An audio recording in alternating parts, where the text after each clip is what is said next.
का रे, डोळ्यात पाणी का? फक्त यासाठी रडतोयस ना की तुला माझ्याकडे अक्कलकोटला येता येत नाहीये.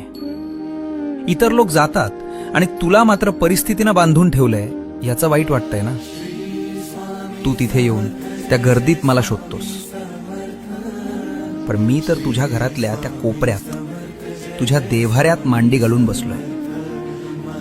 बाळा, मंदिरात मी राजा म्हणून बसलोय, लोकांचं गाऱ्हाणं ऐकायला. पण तुझ्या घरात मी बाप म्हणून वावरतोय, तुला सांभाळायला.